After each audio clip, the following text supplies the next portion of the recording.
Hello everybody, welcome back. As always, this is Jay, your favorite host. Let's talk about what I've been reading this time.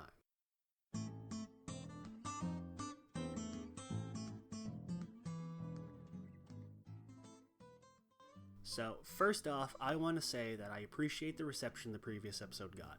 There's definitely things I wanted to change about it, but overall, I'm thankful for all of the positive comments people gave me. Definitely keeping a lot of the suggestions for things I need to improve or change in mind. Like a lot of constructive comments, and I really appreciate those as well, but overall, I'm really happy with the reception. Other than that, not a whole lot to talk about, so let's not dick around, getting right into things. Things are still totally nutso here over in Joker War. Catch you all up back again in speed. Joker has taken over Gotham after stealing all of Batman's money and resources, leaving Batman alone, helpless, completely undefended, and overall just kind of fucked. After falling into an obvious trap set by the Joker, luring him to the Monarch Theater, he's been attacked by the reanimated bodies of various people Joker has killed over the years. Yes, I still can't believe that is a thing that happened.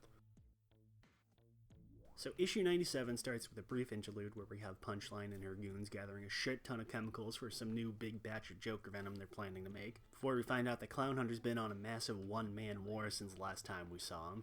Get a quick scene of him taking down a hijacked Batmobile and him torching it and killing the goons inside with gasoline.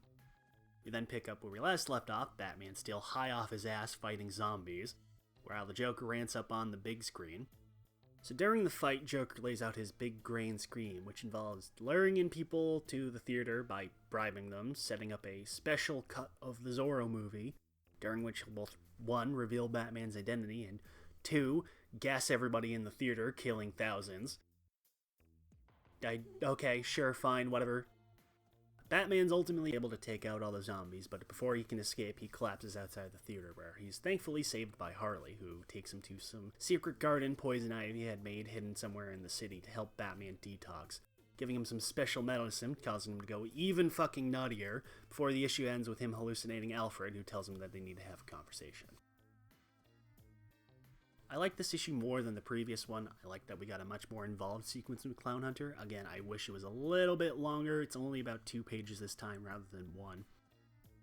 We get a much better feel for his personality here, where he's coldly and cruelly torching these goons while just standing there, but he's also like sorry about that, apologizing for it, just kind of awkward and uncomfortable to be there. He's kind of nervous, but also he's just coldly and cruelly gunning down goons. Like I said last time, he comes off as just some random kid who probably already wasn't all there to begin with, but decided, fuck it, let's just kill some clowns. They say that he's earned quite a hefty body count up to this point. I think they say about 12 or 13 people he's killed in the past, 2 or 3 days that this has been happening.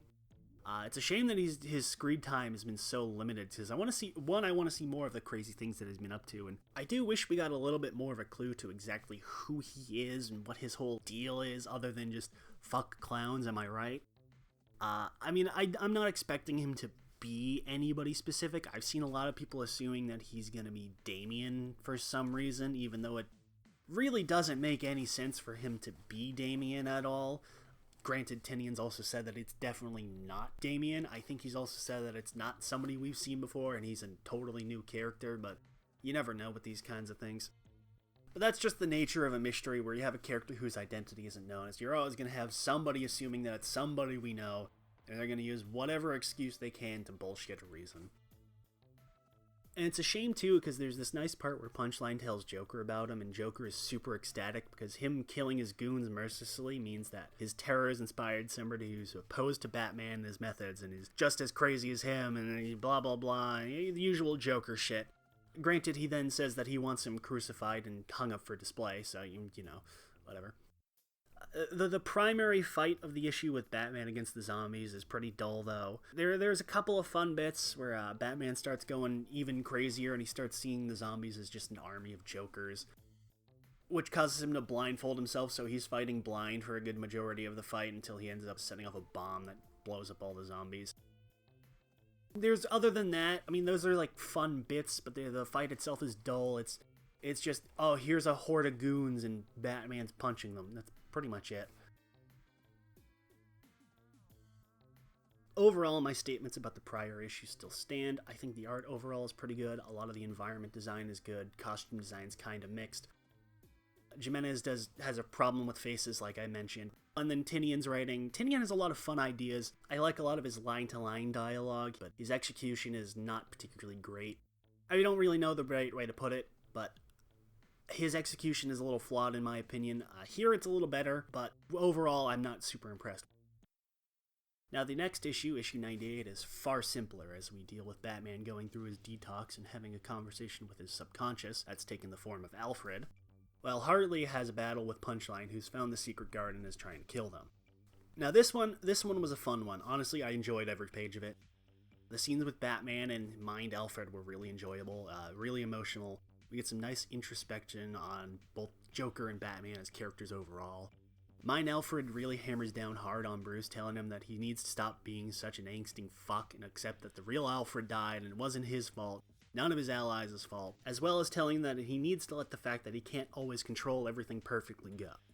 It's a very touching scene, and I think it's the highlight of the issue primarily.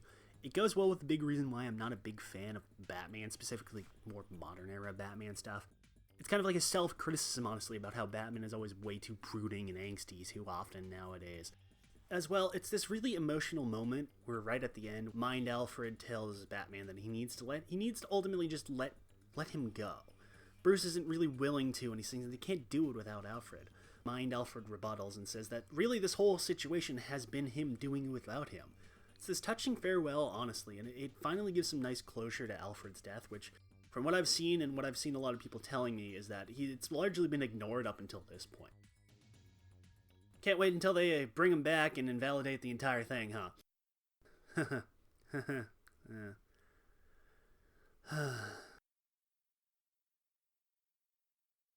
On the other side of things, the fight with Harley and Punchline is actually really entertaining.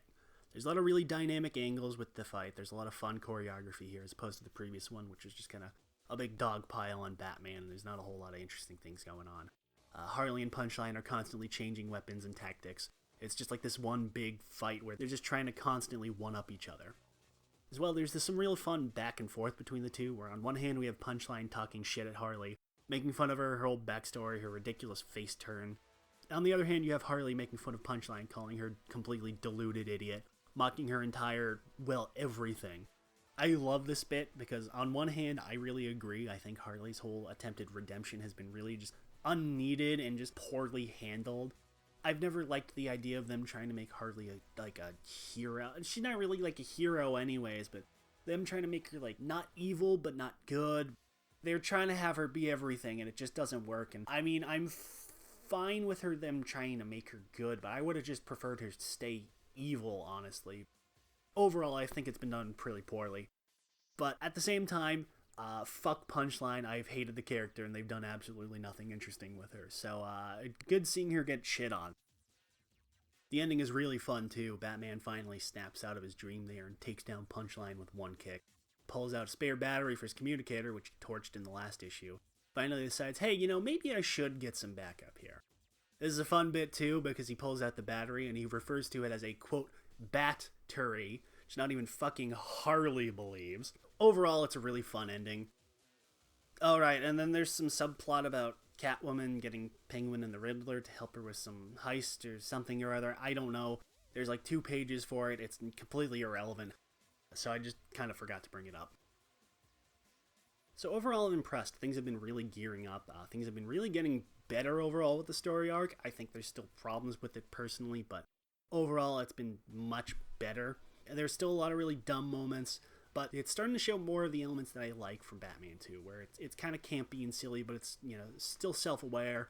It's not the kind of navel-gating broodingness, edginess bullshit that's been just omnipresent, not only with Batman, but just kind of the comic book industry in general for a lot of years.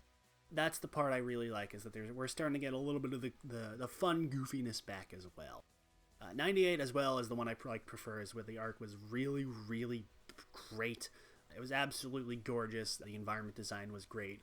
Even the issue that I complained about with the prior one there with the faces is much better in this one, where I don't know if he just had more time to work on the expressions or he just kind of put extra emphasis in it, but he kind of edged away from that problem he had with the prior issues, where he's really able to show emotions really well with the characters.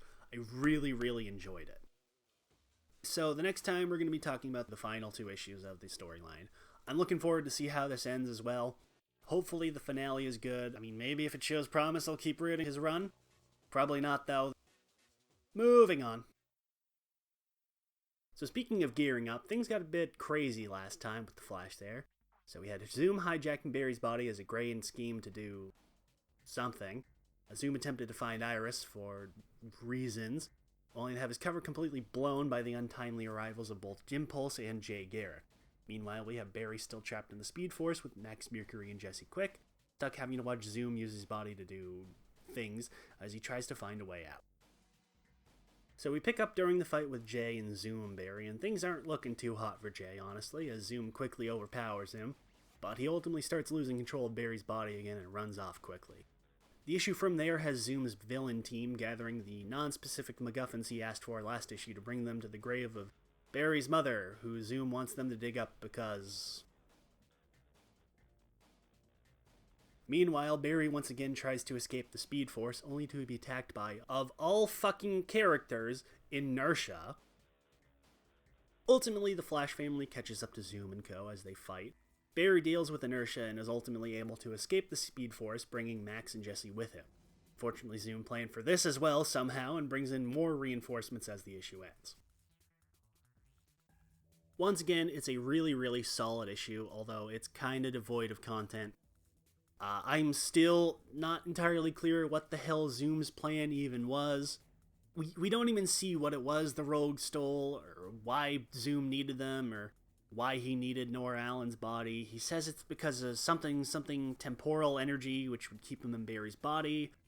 Why does he need Barry's body? I mean, other than the obvious reason of, no more Flash, but why did he need to be Barry? Why didn't he need this? Why didn't he be right now? None of it really kind of is coherent. Whatever. Not really a big deal. Zoom's plans have never really made sense to begin with. But I enjoyed the parts with Barry stuck in the Speed Force. Again, there wasn't really a whole lot of it for my liking, much like last time, but there's a little bit more here. I really especially liked Inertia coming back, because it's such a random return. But it's really handled well here, where Barry just kind of treats him like a sad little boy and is just kind of a nuisance to him, talking him down and ultimately getting him to run off. I'm glad it doesn't overstay its welcome, but it's still a nice little touching bit.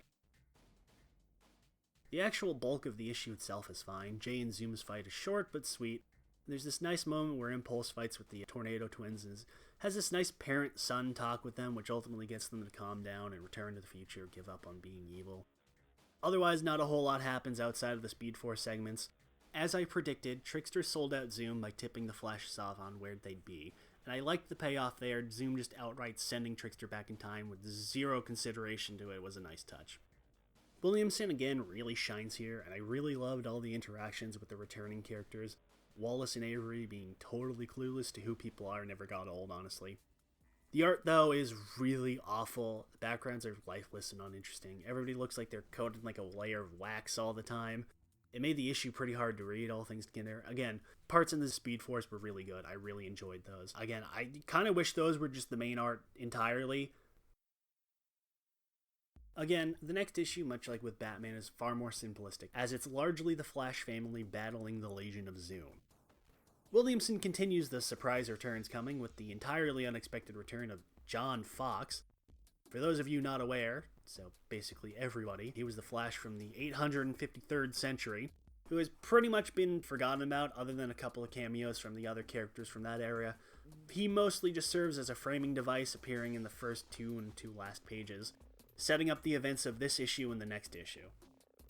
The fight itself, again, pretty dynamic. It's been really well laid out really well. Everybody gets at least 1 or 2 panels to show off what they can do.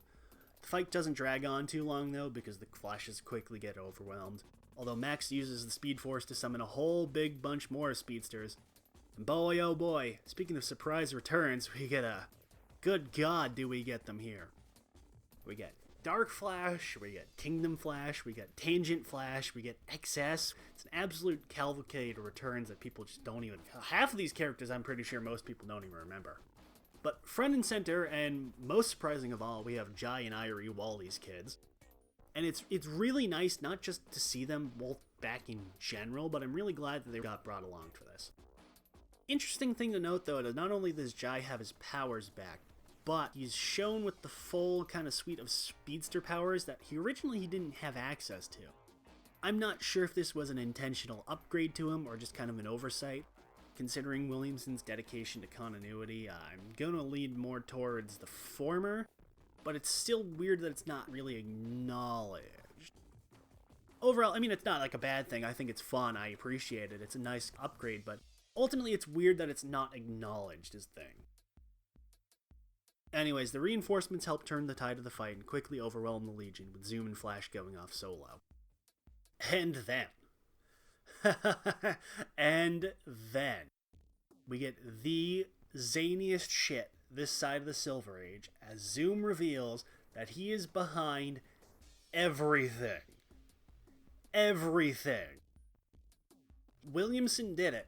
He went above and beyond and literally made Zoom posting canon. Not only was Zoom behind Godspeed, not only did he give that clown the gun, Zoom reveals that he was behind every single stupid, insane, out-of-character decision that's been made throughout the Flash family since Wally came back. Bart not revealing to anybody that he was alive again, Zoom. Wallace helping Damian torture and kidnap criminals for his secret super prison, Zoom. Heroes in Crisis, you bet your ass that was Zoom.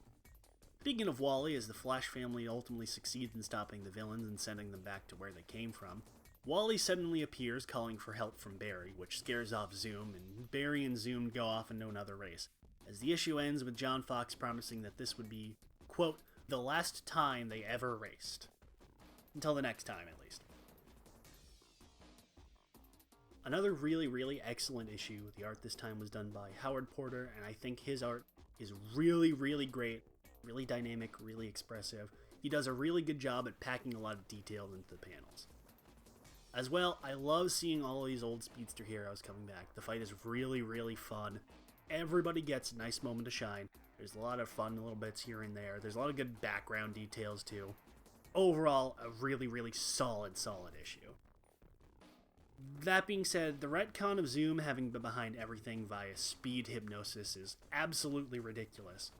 I've seen a lot of mixed opinions on this. Personally, I love this. I think a lot of people agree that it went too far, and I personally agree with that there. There's a lot of things where you didn't really need to make Zoom behind some things. Like, I get like one or two things here that like, oh, okay, that's fine, that makes sense. All of it's still in character, admittedly, but it goes a little too far in places. It could have been worse. It could have really gone way, way, way too far. I think as it is, you could have just cut like one or two moments there, but I think it's fine the way it is. I also really enjoy the reintroduction of Zoom's post-crisis origin, where him learning that he would become the Reverse Flash was ultimately what drove him crazy. I think that's fun. I think that as an idea is fun. Them promising that this is going to be the last Reverse Flash battle is kind of hollow, because you know how these things go, is you always say, oh, this is the final one, until the next time, or the next time, or the next time, or the next time. Whatever. Definitely really enjoyed it. I'm excited to see how this resolves. Unfortunately, good things must inevitably come to an end, as Williamson announced that the next issue will be his last on the run, and from the 763 onwards, we're going to get a different writer. Now, he's teased that he's not completely done with the Flashes. He's been trying to pitch a Flash family book for a while now, and we might actually be getting it soon for now. But in terms of the main book, he's done with it. I don't know who's replacing him yet. Honestly, I kind of don't want to know until the issue comes out. I'd rather be surprised. I'd rather not go in with preconceived opinions about it. Not that that's going to actually change, because inevitably when I see the cover, I'm going to see who's writing it. But whatever the case, whoever they pick, hopefully the quality is at least at the level that it's already been at, if not better. I've agreed that there's problems Williamson has had with his run so far, but I think as long as the quality level stays at where it is, I'll be fine with whoever they pick. So now here's a book that I've been waiting to talk about for quite a while now, honestly. So it was announced a while back, Tsuburaya partnered with Marvel to make a 6-issue miniseries about Ultraman as part of their ever-expanding Western releases of the franchise. And I'll be entirely honest, I was pretty fearful of the comic going in. Marvel hasn't exactly had the most spectacular track record the last few years. Then again, neither has DC. So I had that initial fear that things were just gonna be shit right out of the gate. And I'll admit, I was pleasantly surprised. The first issue was really good. So the comic is broken up into 3 different chunks here, so we'll focus primarily on the main part since that's the primary story. Now, the comic's not a direct adaptation of the original series. They make that pretty evident on page 1 where we see Dan Moriboshi in the 60s getting blasted out of the sky by, presumably, Ultra 7. Especially interesting since Dan Moriboshi wasn't even a real person. The rest of the issue takes place in the present day. It still focuses on Shin Hayata, of course, but he's not actually in the Science Patrol here. He's some rogue kaiju hunter or investigator or something or other. It's not entirely clear. They make it clear that he's not a part of the organization. They don't exactly go into what exactly his extent or their relationship is. They get touch on it a little bit where he found out about them and applied, didn't get accepted. They didn't really go into it too much in detail. I think they're going to do that in the next couple issues. So, speaking of the Science Patrol and kaiju, the Science Patrol in this book it's more of like a Men in Black type organization, a totally secret hush-hush organization that hunts down kaiju, keeps them from the secret, mind wipes people, fancy gadgets, stuff like that. They're definitely presented more as like a shoot first, never ask questions kind of agency. It's an interesting choice. I think they definitely make clear that they're shady as fuck and there's more to them than they're initially presenting. I think they lay it on a little bit too thickly early on. I would have appreciated if they were a little bit more subtle. I think if they presented them as more of a benevolent organization in the first issue. From there on, they start getting into more of how shady and kind of untrustworthy they are. In the third, or even like the second issue would be fine, but in the first issue, it's laid on a little too thickly. I'm not a fan of that part. I think they make that nature especially obvious. There is a scene where Shin and the female lead, Fuji, they have this rather blunt conversation about it over dinner. You have Fuji wondering how weird it is that all their gear has no obvious batteries or power source or anything. It's kind of like it's siphoning it from somewhere else, totally not suspicious-like. Yeah, it's a little much. I wish they toned that down a little bit. You can have the characters be skeptical of them, that's fine. But having them just straight up treated as being totally suspicious and evil is kind of whack. As well, the kaiju, who they actually refer to as kaiju, which is kind of weird, they're not actually aliens here. They're from a parallel dimension, a warp reality to cross over to our world to do things, cause havoc. It's not entirely clear. There's this neat thing where they mention where it's like, oh, when kaiju show up, reality starts getting warped and things that shouldn't be real start existing. There's weird, like, changes to the fabric of reality and stuff. We don't get too much of it in the issue. I wish they presented a little bit more on that. But it's a neat idea. The concept, I'm fine with the idea of kaijus not strictly being, like, they're just giant monsters that exist or they're aliens or whatever. Them being from, like, a parallel dimension is a neat idea. I'm expecting there's going to be some twist to it or something. I think they're probably going to be, oh, they're actually from the primary Ultra universe that they're crossing over, or they're fictional things that are coming from reality or some nonsense like that. I don't know. I'm fine with it as a concept as long as they don't botch the execution of it at the end. I think I'm going to be fine with it overall. Ultimately, there's not enough of it in the first issue where you can kind of get a good idea of what they're going to go for. I like the version of Shin that they do in this. Him not being a part of the Science Patrol is an interesting idea. I think his arc they're setting up for him where he tried to get in but was rejected and he's still kind of bitter about it, and I like that. I like that's an idea since he really ultimately wants to help people, but at the same time he still doesn't trust the Science Patrol as well. I think they can do it well. I think what they set up is fine. I'm expecting the obvious twist is that they're gonna put him in the organization in either near the end of issue 2 or sometime during issue 2 or probably in issue 3. But he's ultimately gonna betray them or go rogue or decide that, oh, actually, you guys are fucking evil, I don't want to work with you. Seems a little obvious. I think by the end, he's going to fully reject them. Ultimately, though, not a whole lot happens in the issue other than the setup scene with Moriboshi and Seven. We get a first kaiju attack where the Science Patrol officers and Fuji are sent off to fight a kaiju, and they picked Teleston for some reason as the first kaiju to fight.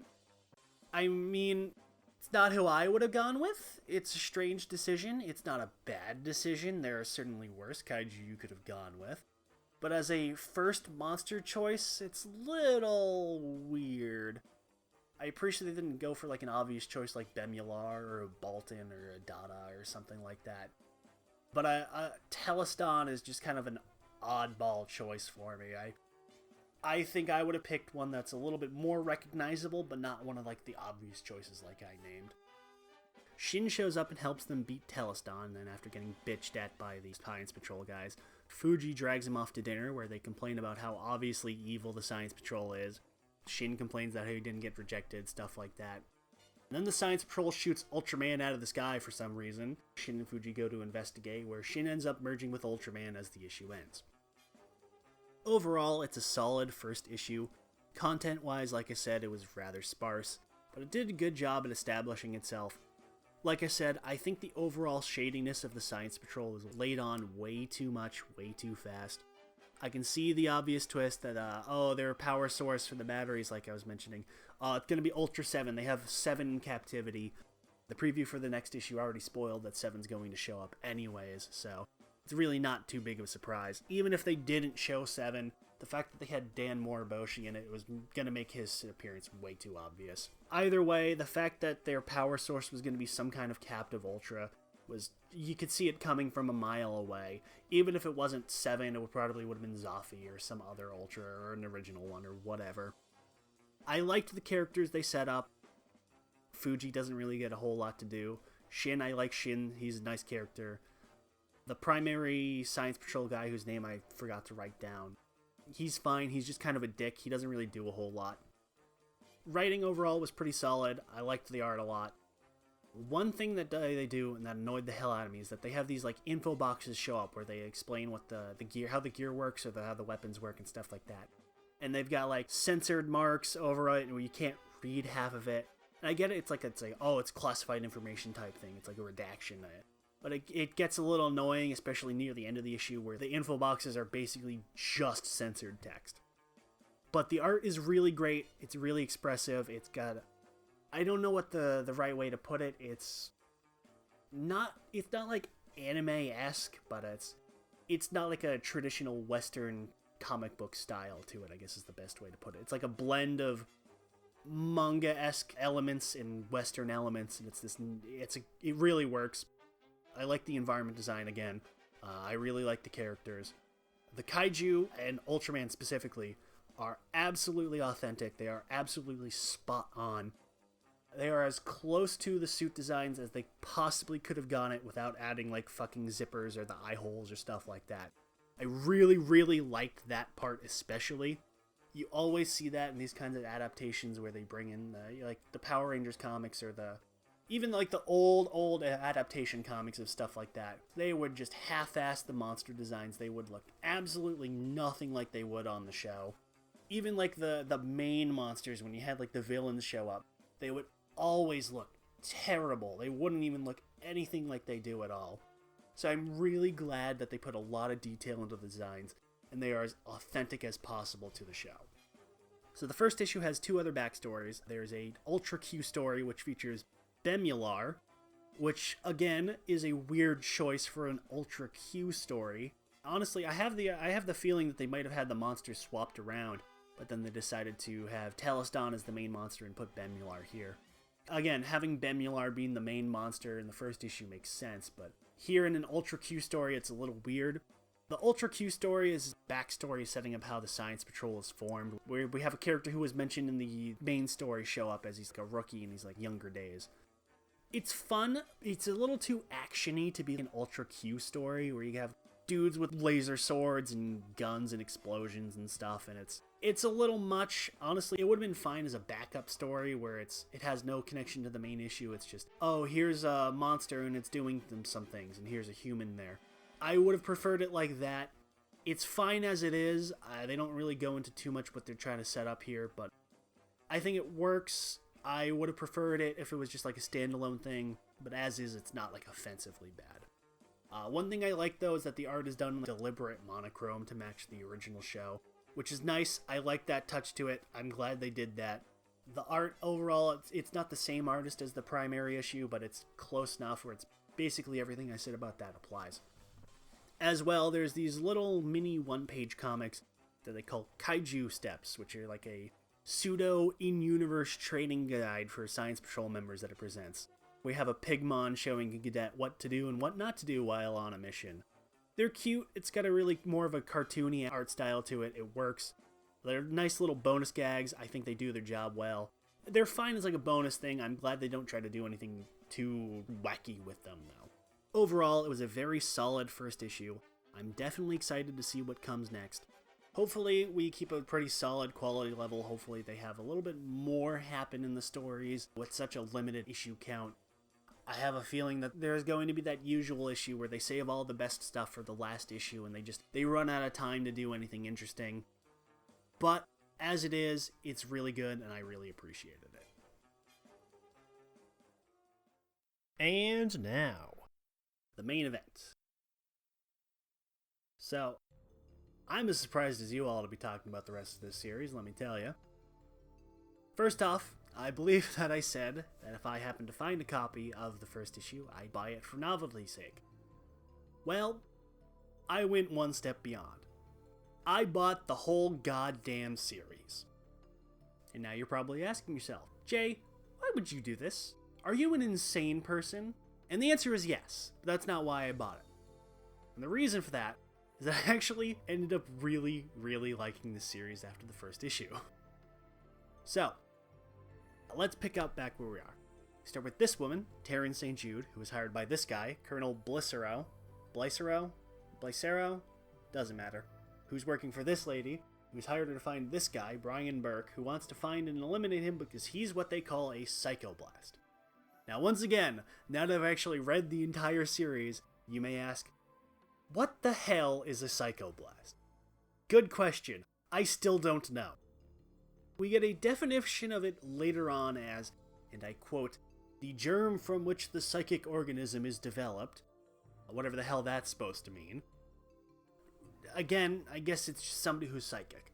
So the first issue left off with Brian going full Psychoblast and getting ready to wreck some shit. And wreck some shit he does, immediately laying waste to all the tanks and helicopters, completely tanking bullets and missiles and all sorts of shit, but ultimately it doesn't last. Issue 2 and 3 largely deal with Blicero and the Mystery Lady, who turns out to be a woman named Arabella, who is Brian's sister, who is also his mother. Don't worry, it's not in the way you think. Who wanted to kill Brian so she could steal his body. We also find out that it's not that Brian can only use his powers while he's asleep or unconscious, rather that he's pushed his powers into a split personality that he separated from his own mind, and he gave himself brain damage to do so.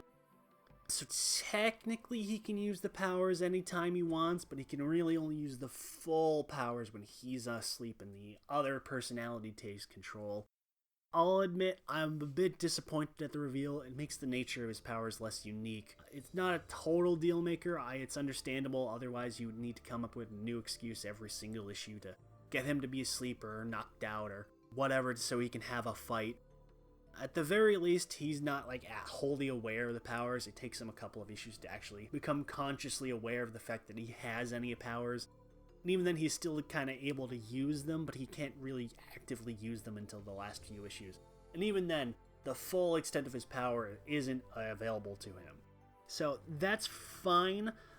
It ruins the interesting aspect of his powers for me personally, but it's not like it completely breaks the deal. Brian's sister wanted his body so she could live forever because her own body was falling apart. Something like that, since her body was destroyed in the plane crash that was mentioned in issue 1, and her body is degenerating and she needs to steal people's minds to stay alive or some such nonsense. I don't know. She's pretty much completely forgotten about after issue 3.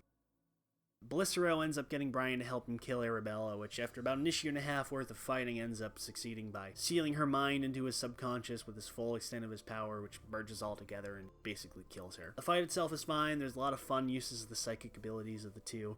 But again, it's the same issue with the first issue where the art is really super exciting. It's pretty flat. The fight is just kind of boring, but there's fun little bits where they use their powers. I think this first arc was fine. I mentioned in the first issue that the first issue is just overall really weak. right when it ends is when it starts to get interesting. Thankfully, it does start to pick up a little bit through the second issue, and the third issue is when it really starts getting entertaining, and even beyond that is when the series becomes enjoyable. But the first issue was just really so boring and bland and lifeless that had I not decided to read the second issue, I probably would have never read the rest of the series. So from this point onward, the series kind of splits into two different storylines. Brian and Taryn go their separate ways. Brian goes off to this place called the Paradigm Institute, where he can learn more about his powers and learn how to try and actually use them. Meanwhile, Taryn goes off to investigate the Colony, one of the many secret CIA drug experiments from the 60s, you know how it is. After having been hired to locate Brian's dad, Sean, by a man named, and I quote, DSX Machina. Get it? Get it? Like Deus Ex Machina? Do you get it? Anyways, so Burke ends up impressing the Paradigm people, and he's invited to join their super cool psychic hero team, calling themselves the New Order. The introduction of more people with psychic powers, as well as the whole psychic team, I like the direction it goes in. It's a little bit more interesting than what they were doing with the first few issues. Again, it has the issue where the introduction of more people with powers and the more people with psychic ability and stuff, it makes Brian less special, it makes him less unique, where he's, instead of being, oh, he's a guy with these crazy psychic powers, he's super cool and interesting, and then he's just some guy with psychic powers. Again, they do make it set up that he's much different than they are, he's way more powerful than them. I like the angle they go with the superhero team, where the whole project is, the manager of the project, this guy's Mr. Xanthus, he's more concerned with their public perception and money making than actually trying to help people, as well as the whole nepotism of the group and how he's basically made his son the group manager, even though his son is totally useless and powerless and also a complete psycho. Of course, not helping things that the group makes themselves look like complete jackasses basically immediately. Everybody except for Brian, who ends up pretty much impressing everybody, which pisses off the Xanthus guy's kid, who goes by the name Anomaly, who ends up immediately scheming to get rid of Brian by lying and manipulating the others. This guy is a complete douche and a complete psycho, pretty much from the first panel he shows with, where basically immediately he shows up to talk shit to Brian and trying to fuck with him and trying to get rid of him because he doesn't like him for whatever reason. And not even just to him, but to everybody. He's just this gigantic douchebag for no reason at all to everybody from the first fucking panel he's in. Which makes things really weird that the others basically start believing every single thing he tells them with no evidence at all. Which gets even weirder when one of the researchers of the group gets killed by Anomaly, and he's somehow able to make everybody believe it was Psychoblast who did it. Which is enough to convince everybody to immediately turn on Psychoblast and try to kill him, even though literally 3 pages before, this Anomaly was there screaming like a fucking psycho and started to riot with his powers. Thankfully, at the very least, after the whole thing gets resolved, Brian at least calls them on this bullshit and tells them they're a bunch of fucking idiots. You know, after they tried to murder them and they got their shit wrecked. Brian tries to escape after handing Anomaly shit to him, but he just keeps coming back and ultimately keeps getting his shit wrecked. But he nearly succeeds in doing so until Machina arrives, kicks his ass, and kidnaps Brian. Taryn, meanwhile, finds her way to meet this guy, Jared Dedrick, one of the leads to find Brian's dad, who's the leader of some crazy backwoods anti-government militia, like you do, calling themselves The Circle, who are combating the 801, who he assumes Taryn to be an agent of. Dedrick sends some goons to go kill Taryn because he assumes she's an agent of the 801. Which immediately backfires spectacularly, as now Taryn focuses her entire attention on the guy and his weirdo militia, which also backfires spectacularly for her, naturally. Meanwhile, with Brian, where he's kidnapped in Machina's lab, he's hooked up to some machine that's feeding him subliminal messages, trying to get him to join Machina's side. And he gets told his whole backstory, how the heads of the Paradigm guy, Xanthus, and some other guy, Shire, I think it's pronounced, he really hasn't been super relevant, and then the Dedrick guy from the militia were all working together, trying to make their own psychic super soldier, which ended up being Machina. But they considered him a failure and abandoned him in the lab, but the lab's computer systems somehow kept him alive up until now. It kind of gets glossed over. He attempts to try to convince Brian to join him and take over the world with him, but he ends up rejecting him and escaping from the lab and kicking his ass. Anyways, at this point, the Circle guys just decide, fuck it, let's invade the local people and take over the town. Leading to a full-scale war on the town people, trying to convert them to their group as Taryn goes on the run. Eventually running into Brian and some random slut he just happened to save from Machina. Brian ultimately takes the fight to Dedrick, and while he's able to make quick work of his goons, Dedrick is able to put up a pretty severe fight, severely injuring Brian in the process. Brian is brought to the hospital to recover, but unfortunately Machina is able to catch up, killing Xanthus and Dedrick in the process and attempting to kill Brian, but thankfully the New Order arrived just in the nick of time to buy Brian enough time to recover. Sadly, however, all of that is not enough, as they all get killed. Machina kills Brian, tearing his brain out and using his powers to help him secure complete and total domination of the world, wiping out humanity in the process and becoming the sole ruler of the planet.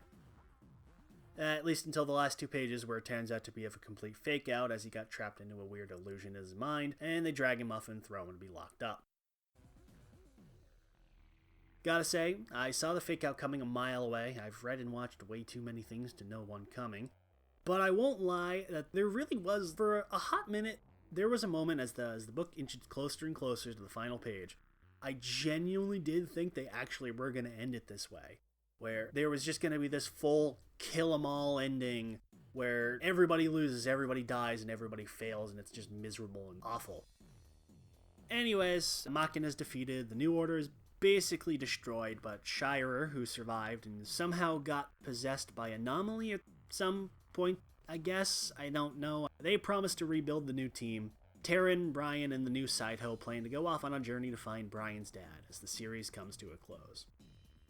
I think the ending was pretty decent. There's way too many unanswered questions, but that's simply the nature of one of these kinds of unplanned endings. That being said, I don't know if this was planned to be the ending ahead of time or it was just kind of cancelled. There is a "the end" message on the last panel, but I don't know if it was added retroactively or this was intended to be the last issue. Overall, with the series, there's just way too many unresolved plot threads and plot lines and ideas that get brought up and that I'm sure they were planning on resolving later, but where it is, it's just a little confusing. Like, who are the 801? What was this colony they keep bringing up? Why is Brian's dad significant? All this and more are just left completely hanging by the end. And it's a shame because although I really condensed a lot of things here that happened in this series, I really did end up actually enjoying a lot of it by the end. The big reason why I condensed everything is just because honestly you should just read it yourself. The writing does end up getting much, much better. There's a lot of great interactions that Grant includes. There's a lot of fun little lines. There's a lot of lines that made me really just laugh because of how bizarre they were. Grant is able to eventually form a story that really got me hooked in the series. Really wanted me to keep reading and really wanted me to just find out more. Unfortunately, the art suffers a lot of the problems that it started with. Overall opinion on that stays the same. Anatomy is really kind of wonky. There's a lot of nice visuals. There's some cool trippy bits here and there. The fight scenes can be a little mixed, where sometimes there's a lot of really dynamic and interesting uses of like the characters' powers and their abilities, but ultimately it just kind of falls flat. Characters overall are also really mixed. I really liked Brian and his internal struggle with the Psychoblast, as well as his whole feelings with Taryn and the Psychoblast being equally, if not more, obsessed with her, where it's constantly communicating with her throughout the series through its mind. Exactly why Brian and the Psychoblast have such a fixation on her is never really explained. They really don't interact too much prior to their introduction. In fact, because she's getting like the psychic messages before then, none of that really gets explained or goes into. I think that's an element where they planned on explaining that more, but they just didn't get to. Taryn herself is fine. She doesn't really do enough to really kind of expand her character, but what she gets is pretty good. I thought she had a fun personality. She really meshed well with Brian as well and played off a lot of the weirder elements as well. I like by the end she's just kind of accepted the weird psychic shit and she's like, oh yeah, of course he's able to make clothes out of thin air with his powers, whatever. Stuff like that. But the rest of the side cast is pretty bland and ultimately just, I wouldn't say forgettable, but they just don't really stand out. The two villains, Machina is a fine villain, even though he's just kind of one-note, mustache-twirling villain. But I think he has some fun moments. I think he's a pretty entertaining villain. I thought Anomaly was the most fun, though. Mostly just because he's just a fucking creepo and he's just so blatantly evil the entire time. I liked his power where it's He's exactly as strong as how many people are around him. He draws his powers from the subconscious minds of everybody around him. So the more people there are, the stronger his psychic powers are. But when he's basically alone, he's worthless. So it's fun. I like that idea as an element. It's a fun idea for a villain, especially because it fuels his whole inferiority complex and his whole just overall douchiness as well. I wish we got a little bit more of him. I think we got about 3 issues is fine for each villain. Honestly, if the series kept going, I wanted to see more of him personally, but I think we got a decent amount. It's kind of a shame because although I kind of made fun of it a lot with the first issue, and there's definitely elements to make fun of here, there's definitely bad elements. There are things that this series definitely need improving on, but overall, it could have been eventually a really great series. By the end, it starts really picking up. I enjoyed it. It's, I wouldn't say it's some great hidden gem that you really need to go out of your way to track down, but I would recommend reading it. Ultimately, I can understand why it got pretty forgotten. There's just enough that makes it stand out just at the time period when it came out. I think, again, if it had a little bit more time to finally flesh itself out, I think eventually it would have caught on. But where it is, I think it's understandable. That's an interesting thing that I need to say as I'm coming back looking through the issues here. I actually decided to take a look at the letters columns, which I usually don't, but sometimes for like older issues I do. And I think it's interesting because a lot of people really agree with me here where there's something great here, but the execution is flawed. Early on, it's just kind of poor, but by the end, it starts getting really good.